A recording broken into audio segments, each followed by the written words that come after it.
Berbisnis dan berwisata pastinya memerlukan alat transportasi untuk berkembang, dan ketika dipajaki dengan PCR, mendadak ekstra uang keluar harus dikeluarkan untuk mereka yang melakukan wisata atau melakukan perjalanan bisnis. Hal ini membuat banyak orang jadi malas berpergian dan membuat wisata serta berkembangnya bisnis di banyak daerah menurun tajam. Maka orang mulai melirik dan mencurigai bahwa kebijakan PCR sebagai akal-akalan mencari cuan telah dilakukan oleh pejabat dan pebisnis berkolaborasi bersama membuat kebijakan untuk ngerjain rakyat demi untung cuan yang besar. Kemudian keputusannya pun dilanjutkan dengan terus mempertahankan level PPKM di atas 2 sehingga semua moda transportasi akan di-PCR-kan. Mantap sekali dah kebijakannya. Cantik. Dibungkus fakta-fakta mengerikan akan ada gelombang ketiga, masih rawan karena rakyat belum vaksin semua, dan info lain sebagainya yang membuat PPKM siaga merah. Awalnya PCR buat mereka yang merasakan ada masalah kesehatan untuk dites. Sekarang semua orang yang sehat dicarikan cara agar dites PCR. Kalau perlu,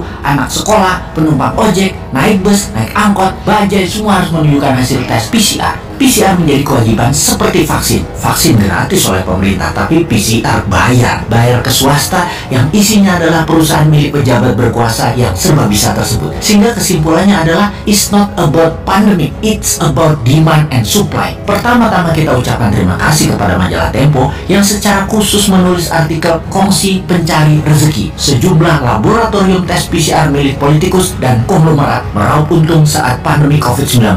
Demikian teasernya. Kita bahas faktanya. Seorang Menko merangkap jabatan sebagai koordinator PPKM, dia pucuk pimpinan dalam hal kebijakan COVID-19 dan investasi. Lalu seorang Menteri BUMN merangkap ketua tim penanganan COVID-19 dan pemulihan ekonomi nasional. Menteri Kesehatannya bekas wakil Menteri BUMN. Menteri itu ternyata ada kaitannya dengan PT Genomic Solidaritas Indonesia. Unit usaha PT itu adalah GSI Lab yang jualannya segala jenis tes COVID-19, PCR swab same days, swab antigen, PCR kumur, dan lain sebagainya. Dalam situs resminya, GSI Lab mengklaim memiliki 1.000 lebih klien korporat, melaksanakan 700.000 lebih tes, menyalurkan 5.000 tes gratis, dan donasi total 4,4 miliar. Poin penting, dia yang membuat kebijakan sebagai pemerintah, dia juga yang jualan barangnya. Kita bedah lebih dalam, siapa pemilik PT Genomic Solidaritas Indonesia yang dibuat April 2020, sebulan setelah kasus COVID-19 pertama di Indonesia. Komposisi pemegang sahamnya adalah Yayasan Indika untuk Indonesia, Yayasan Adaro Bangun Negeri, Yayasan Northstar Bakti Persada, PT Toba Bumi Energi, PT Toba Sejahtera, PT Kartika Bina Medika Tama. PT Toba Bumi Energi dan PT Toba Sejahtera adalah entitas anak PT TBS Energi Utama Tbk atau Toba. Opung pernah mengakui katanya dia memiliki sedikit saham di situ. Pastinya dia adalah pendiri grup tersebut. Kita tidak usah merinci lebih dalam lagi dari nama-nama tersebut siapa saja mereka. Silahkan cari sendiri siapa pemiliknya. Toh nama-nama itu adalah nama-nama terkenal semua. Oke, kita semua yakin bahwa Anda semua pasti sudah paham siapa mereka yang bermain dengan kebijakan dan meraup untung dari bisnis PCR tersebut.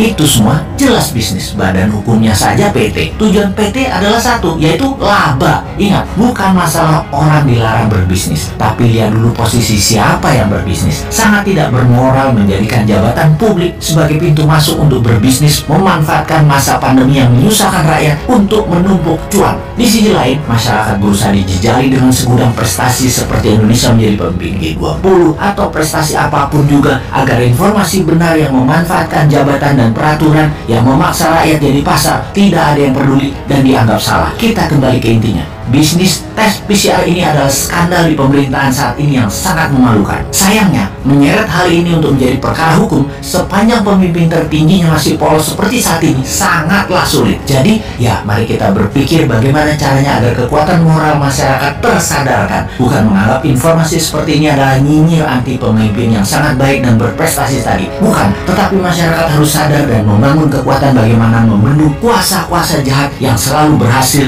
bersembunyi di balik wajah baik itu.